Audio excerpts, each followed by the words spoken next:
Olá pessoal, tudo bem? Meu nome é Leonardo, eu sou professor colaborador aqui no Departamento de Educação Física da Unesp de Rio Claro. Junto com o professor Renan, eu venho aqui fazer um convite para vocês para participarem de um projeto de pesquisa que a gente vai conduzir ao longo do próximo semestre e do primeiro semestre de 2023 no Laboratório de Avaliação da Performance Humana da Unesp de Rio Claro. O título vocês veem aí na tela projetado. O efeito da sessão repetida atenua o comprometimento no desempenho de sprints induzido pelo exercício de rosca nórdica. É basicamente um estudo que a gente já escreveu, está terminando de escrever, na verdade, e que será conduzido no laboratório, e a gente precisa de alunos interessados ou alunas interessadas em participar da equipe de pesquisa. Bom, só para contextualizar um pouco o estudo, a rosca nórdica é um exercício que valoriza a fase excêntrica da contração dos músculos isquiotibiais, que são aqueles posteriores de coxa. Basicamente, é um exercício, como dá para ver na imagem, em que se alonga a musculatura posterior de coxa ao mesmo tempo em que ela se contrai, para controlar a descida do corpo. Isso é utilizado para vários fins, incluindo hipertrofia muscular, e também tem sido cada vez mais estudado para melhorar o desempenho de sprint, o desempenho de tiro. Então, aqui eu trago algumas evidências, um estudo aqui do Seymour, de 2017, mostrando que o volume do posterior de coxa do bíceps femoral e a área de seção transversa ou circunferência do bíceps femoral aumentaram significativamente após o treinamento de rosca nórdica, enquanto um grupo que não treinou, um grupo controle, não teve esse aumento, teve uma manutenção desse volume. Ou seja, é uma evidência de que há hipertrofia muscular após o treinamento com rosca nórdica. Além disso, no estudo do Choi, colaboradores agora de 2018, foi encontrada uma melhora no tempo de sprint, uma diminuição do tempo de sprint. E a gente sabe que se o tempo diminuiu para a mesma distância, então a gente teve um aumento na velocidade de corrida após um protocolo de treinamento de rosca nórdica. Nesse outro gráfico aqui, a gente identifica, invertendo o sinal, o percentual de melhora é de cerca de 2% em média após o treinamento de rosca nórdica, enquanto o grupo controle, obviamente, não tem um aumento, uma melhora significativa no desempenho. Tá? Porém, a rosca nórdica, como vocês conseguem imaginar, que ocorre com o músculo quando ele se contrai ao mesmo tempo em que ele se alonga, ela tem uma consequência aguda a curto prazo, que é a dor muscular de início tardio.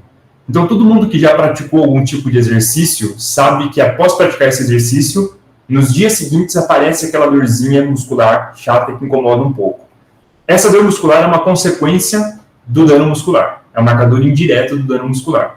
E o dano muscular nada mais é do que pequenas lesõezinhas do músculo, bem microscópicas mesmo, que levam a um processo de inflamação, uma perda de força, mas é um processo autolimitado. O que significa isso? Que ele mesmo se resolve. O nosso organismo consegue se recuperar sozinho desse processo, faz parte do processo de adaptação ao exercício. Isso costuma se resolver em 3 a 7 dias após esse exercício que danificou, que levou a essa dor muscular.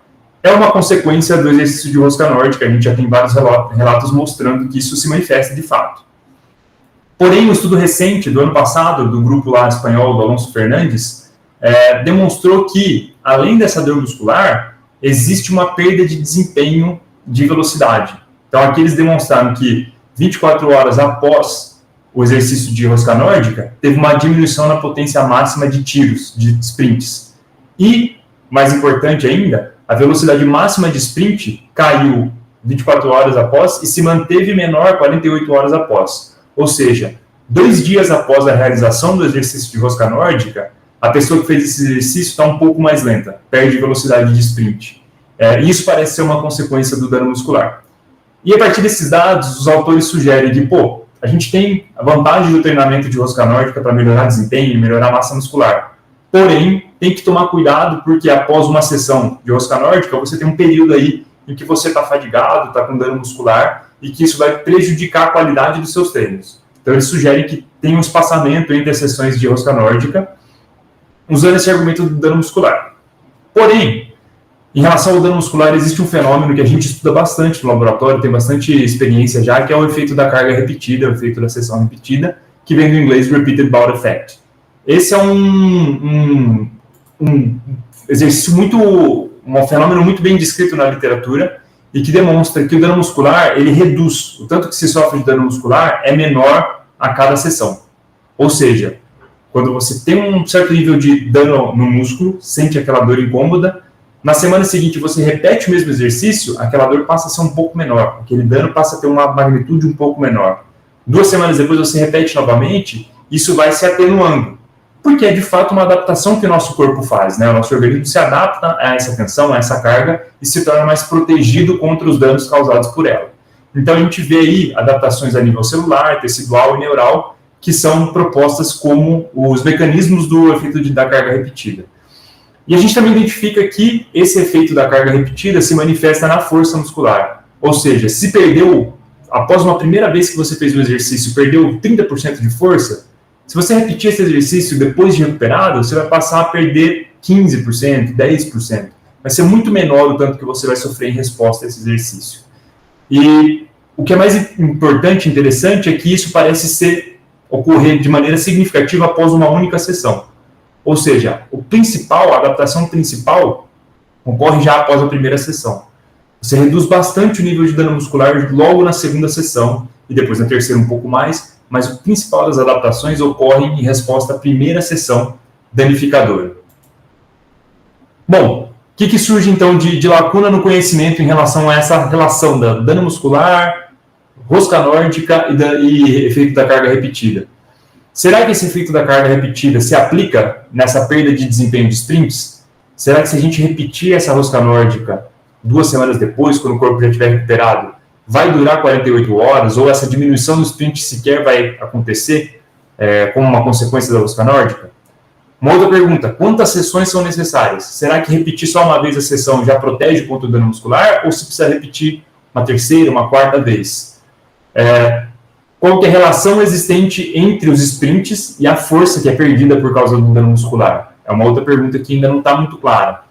E qual que é o melhor método para avaliar a dor muscular? A gente tem algumas dúvidas, alguns buracos na literatura que a gente pretende responder com esse estudo que a gente está propondo agora.